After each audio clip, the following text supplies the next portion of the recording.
सुनील सिंघल साहब, जो कुछ भी हो रहा है बहुत शर्मनाक घटना, वाकया और उसको ढकने की कोशिश। आईएमए विरोध प्रदर्शन के लिए उतरा है, काबिले तारीफ आपका ये कदम, लेकिन क्या इसका कोई असर पड़ेगा, खासतौर पर तब जब ऐसे रेपिस्ट को, बलात्कारियों को बचाने की कोशिश करेगी सरकार? देखिए, हमारी भी ये डिमांड है या मांग है या चाह है कि जो रेपिस्ट हैं और जो ब्रूटल रेप और जो हत्या का मामला है, उनकी हत्या हुई और एक हत्या का एक मामले, संगीन हत्या का मामला है, जिस बुरी तरह से उस बच्ची को मारा गया। आपने फोरेंसिक रिपोर्ट देखी होगी, सीबीआई की रिपोर्ट भी देखी होगी कि उसको 47 जगह वुंड है, आंखों में चश्मा फोड़ के उसको घाव कर दिए गए और उसकी पेल्विक गडिल को फ्रैक्चर करके टांगों को छोड़ा दिया गया। और मैं बता नहीं सकता आपको, आपकी रूह कांप जाएगी। ऐसी स्थिति में जब वो बच्चे वहाँ पे प्रोटेस्ट कर रहे थे, हमारे मेडिकल स्टूडेंट्स, उनके ऊपर कातिलाना हमला, रात को 1000-1200 लोगों ने वह हमला किया, तोड़ फोड़ करी, शीशों को तोड़ गया, मारपीट की और उनको फिर दोबारा धमकी दी गई, अभी तो एक रेप हुआ है और कितने रेप होंगे अगर आप इस टाइप के धरने देंगे तो। अब इससे अंदाजा लगा सकते हैं कि इसमें कौन लोग इन्वॉल्व हैं। क्या ये एक सिंपल मर्डर का केस है, क्या ये सिंपल रेप का केस है? और एक मेडिकल स्टूडेंट पे, ड्यूटी पे, जो बच्चा 36 घंटे से ड्यूटी कर रहा है, जो 8 घंटे की ड्यूटी होती है एक लॉ के हिसाब से, 36 घंटे ह्यूमन बेसिस पे ड्यूटी करने के बावजूद उसकी नृशंस हत्या कर दी जाती है, उसका बलात्कार कर दिया जाता है, उसका गैंग रेप कर दिया जाता है। क्या ये टॉलरेबल है? हमारे सारे देश के बच्चे, सारे डॉक्टर, सीनियर डॉक्टर्स, आज आपने यहाँ देखा होगा, यहाँ 18 साल से लेके और 80 साल तक के डॉक्टर, या कोई प्राइवेट हॉस्पिटल हो, गवर्नमेंट हॉस्पिटल हो, मेडिकल कॉलेज हो, सारे डॉक्टर्स यहाँ एकत्रित हो रहे और ये तारीफ है काबिल है। सारी एसोसिएशन को, dental, medical, Indian medical association, DMA, हमारी सारी ब्रांचेज, नर्सिंग एसोसिएशन, सबकी सराहना करता हूँ कि वो हमारा साथ दे रहे हैं। और मेरी गुजारिश है आम पब्लिक से भी कि आम पब्लिक भी इस काम में सवाल पूछती हूँ, मुझे ये बताइए कि अगर ये प्रदर्शन नहीं होते, अगर डॉक्टर्स हड़ताल पर नहीं जाते, अगर आप लोग इस प्रदर्शन का हिस्सा नहीं बनते, इस केस को पहले ऐसे रफा दफा कर दिया जाता कि जैसे कुछ हुआ ही नहीं है। वो पोस्टमार्टम रिपोर्ट में पढ़ चुकी हूं और मैं ये जानती हूं कि उस बच्चे के साथ क्या हुआ, उस लड़की के साथ क्या हुआ, लेकिन फिर भी बचाने की कवायद। बिल्कुल मैं आपकी बात से वाकिफ रखता हूं कि इतना सब जानते हुए भी केस को रफा दफा करने की कोशिश की गई, ड्यूटी डॉक्टर्स पे वहाँ पे हमला किया गया। ये बहुत ही निंदनीय है, हम उसकी निंदा करते हैं और उसकी चाहते हैं कि कड़ी से कड़ी जांच हो और जितने भी इस जैसे घिनौने कांड के लिए, निर्भया कांड से भी ज़्यादा बुरा कांड है, they should be hang till death. हमारी यही डिमांड है पहली। दूसरी डिमांड हमारी ये है कि जो डॉक्टर्स हैं उनको वर्क प्लेस पे काम करने के लिए एक सेफ सिक्योर एनवायरनमेंट होनी चाहिए। जब तक हम एक सिक्योर एनवायरनमेंट में काम नहीं करेंगे, निर्भीक होकर कैसे पेशेंट का इलाज करेंगे, कैसे डायग्नोसिस करेंगे? तो ये अल्टीमेटली जो सफ़र करने वाली है आम जनता करने वाली है। हम आम जनता के लिए इस सड़क पे उतरे हैं, उस बच्ची के लिए न्याय के सड़क पे उतरे हैं और हमारे जो डॉक्टर भाई बहन हैं उनके लिए उतरे हैं कि उनको एक वर्क प्लेस अच्छा मिले और एक काम करने की। एक और सवाल सिंघल साहब, बस एक और सवाल आपसे लेते हुए, केंद्र ये कह रहा है कि अगर हेल्थ वर्कर्स पर हमला होता है तो 6 घंटे में FIR होनी चाहिए। इस कदम को कितना सराहनीय मानते हैं और कितनी जरूरत है ये? देखिए, इस कदम की हमारी बहुत पहले से डिमांड थी कि अगर हेल्थ केयर पे वर्कर हमला होता है तो 6 घंटे के अंदर अंदर FIR होनी चाहिए और ये FIR इंस्टीट्यूशनल FIR होनी चाहिए। और जो मेडिकल प्रोटेक्शन एक्ट है, अभी 26 मुझे लगता है स्टेट्स में है, शायद सेंट्रल प्रोटेक्शन एक्ट भी आएगा, उस एक्ट के अंदर ही उसको बुक किए जाए, एक मामूली लड़ाई झगड़े के अंदर बुक की जाए। क्योंकि एक मामूली लड़ाई झगड़े की धाराएं IPC अलग हैं और मेडिकेयर एक्ट की धाराएं अलग हैं। अगर उस धारा में अगर बुक करेंगे, हमारे पुलिस पर्सनल को भी सेंसिटाइज किया जाए तो वो नॉन बिलेबल है। और उस नॉन बिलेबल जब होगा तो कोई भी हमला करने से पहले 4 बार सोचेगा कि डॉक्टर्स पे, नर्स पे या पैरामेडिकल पे हाथ उठाऊं या तेज भाषा में बोलूं भी क्या नहीं बोलूं। लेकिन उससे पहले नाजिया, जो हमने सुना भी आईएमए के डॉक्टर कह रहे थे, और ये बहुत जरूरी है कि उनकी सुरक्षा उनको मिले और जो डिमांड वो कर रहे हैं, जस्टिस की मांग हर तरफ से हो रही है। लेकिन आपने सुना वो क्या कहते हैं कि 1000 से 1200 लोग आते हैं और हिंसा करते हैं, डॉक्टर्स को धमकी दी जाती है, कहते हैं कि अभी तो एक रेप हुआ है, अगर ये प्रदर्शन जारी रहा तो और रेप होंगे।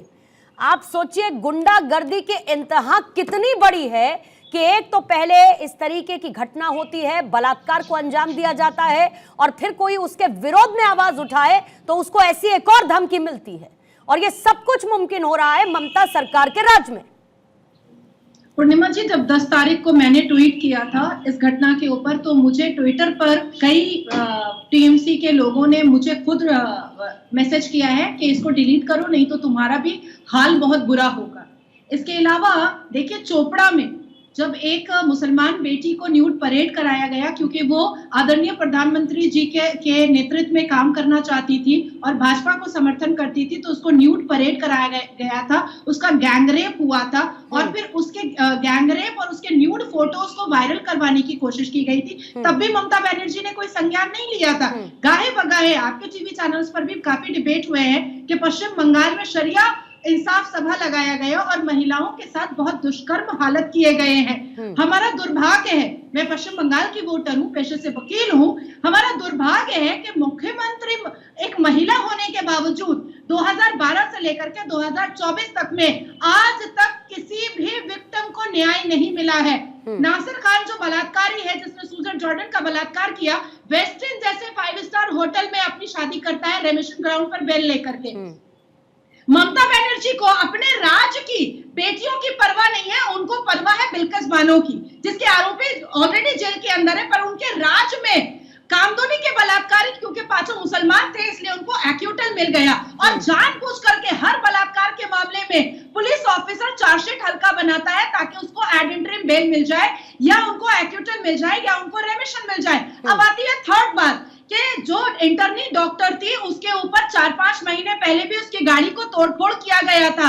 आर्जिकल हॉस्पिटल के अंदर में जो ड्रग्स माफिया चल रहा था, जो ऑर्गन ट्रैफिकिंग का माफिया चल रहा था, जो दवाओं का टेंडर का हेरफेर चल रहा था, कहीं ना कहीं उस इंटर्नी डॉक्टर उस बारे में जान रही थी। वो एक डायरी लिखती थी, उस डायरी को भी वैनिश किया गया है। उस बच्ची का मुंह बंद करवाने के लिए उस बच्ची के साथ साथ उन तमाम डॉक्टर्स जो ये सारे स्कैम को जान रहे थे और बोलना चाह रहे थे आगे बढ़ करके, सबको भयभीत रूप में लाने के लिए ये एक ऐसा घिनौना अपराध किया गया है जो निर्भया कांड से बड़ा है। और 158 ग्राम सीमेन, इसका मतलब है कि सिर्फ सिविक पुलिस ने रेप नहीं किया है। आप ऑसिफिकेशन और मेडिकल रिपोर्ट के हिसाब से अगर समझिएगा तो उसका बलात्कार 7-8 लोगों ने किया है। मात्र एक पुरुष में 158 ग्राम सीमेन नहीं पाया जाता है। ममता बनर्जी एक सिविक पुलिस को बचाने के लिए बियॉन्ड द लॉ नहीं जा रही है। जरूर इसमें कोई बड़े भी नेता मंत्री के बताइए पुलिस है, बताइए क्या किसको छुपाया जा रहा है, किसको बचाया जा रहा है, क्या कवर अप करने की कोशिश की जा रही है? बहुत कुछ बड़ा है क्या, ये बताइए। अरे सवाल सुन लीजिए ना हक साहब, सवाल पूरा सुनिए पहले। सवाल सुनने अच्छे नहीं लगते क्या आपको? पूर्णिमा मिश्रा जी, मैं आपकी बात सुन रहा हूँ, मैं उनका जवाब दे रहा हूँ, कृपया बीच में इंटरप्ट ना करें। अरे बीच में नहीं साहब, मेरा सवाल ही नहीं पूरा हुआ था अभी। जिस तरह से आप उनकी बात खामोशी से सुन देते उसी तरह से मेरी बात सुनना होगा। ये डिबेट का सिस्टम है, ना कि आप बीच में ये करेंगे। मैं आपके सवाल आप हमसे कर रहे हैं, मैं आपको जवाब दे रहा हूँ। हमारी बहन नाजिया इलाही खान जिस हिसाब से हमारे आड़े हाथों हमारी रियासत की वजीरा ममता बनर्जी को ले रही थी कि उनके राज्य में सब कुछ विफल है और इतनी बड़ी कांड हुई है, तो मैं उनको अवगत कराना चाहता हूँ कि उनको मणिपुर घुमाना चाहता हूँ। वो मणिपुर जाए। अगले वक्त जो हमारी बहनें जो महीना में सत्तांदर चल रहा था, उनमें इनको क्यों प्रधानमंत्री जी को अभी भी वो ये कह रहे हैं कि अगर ऐसा कुछ हुआ है तो, अभी भी टीएमसी के नेता कह रहे हैं कि अगर कुछ ऐसा हुआ है तो अभी भी इनके पास अगर और मगर का स्कोप है। इतना सब होने के बावजूद भी अगर और मगर का स्कोप है। जो आपका अपराधी है, बलात्कारी है, वो इनको विक्टिम नजर आता है। साहब कितना एक्सपोज करेंगे खुद को, ये बताइए ना। किसी और की जरूरत नहीं है आप लोगों को एक्सपोज करने की। बोलने दीजिए, आप हमको बीच में आप फालतू बातों के साथ आगे बढ़ेंगे तो कैसे बोलने दिया जाएगा भाई आपको? आप हमको बोलने दीजिए। नहीं, आपके लिए अगर है क्या, बलात्कार हुआ है या नहीं बताइए। अगर है क्या वो अभी भी, अगर हुआ है, अगर हुआ है क्या होता है? अगर की बात कर रहा हूँ मैं, ये तो नहीं, आपने बोला अभी कि अगर हुआ है तो बोलना क्या चाह रहा हूँ, आप बात समझने की कोशिश कीजिए। नहीं तो फिर अपनी शब्दावली पे ध्यान दीजिए कि आप बोल क्या रहे हैं। पहले क्लैरिटी लीजिए, उसके बाद बोलिए। हाथरस की घटना क्या हुई थी, उनको मालूम नहीं है क्या वहाँ के पुलिस क्या किया? मुझे हर जगह की घटना पता है। मुझे पश्चिम बंगाल से हाथरस मत लेकर जाइए, पहले कलकत्ता में रुकिए जरा, कलकत्ता में रुकिए पहले जरा। पश्चिम बंगाल की आप सवाल कर रहे हैं, तो पश्चिम बंगाल की मैं जवाब दे रहा हूं, और ये मैं आपको स्पष्ट रूप से बोलना चाह रहा हूं कि मेरी सरकार और मेरी पुलिस प्रशासन ने कड़ी निंदा और आलोचना की और उसको को अरे दादा, आपकी सरकार तो शेख शाहजहां जैसे मांस बलात्कारी को बचाती है। आपकी सरकार के मंत्री के घर से तो सेक्स टॉय निकलता है। आपकी सरकार का मंत्री लोग तो पास गर्लफ्रेंड रखता है, पास गर्लफ्रेंड सेक्स टॉय निकलता है। अरे क्या बात कर रहे हैं, क्या बात कर रहे हैं? महिला मुख्यमंत्री रेप के विक्टिम को हिमालय करती है, डिफेम करती है। आप मुझे तरीका मत सिखाइए, आपसे तरीका सीखने की जरूरत नहीं है।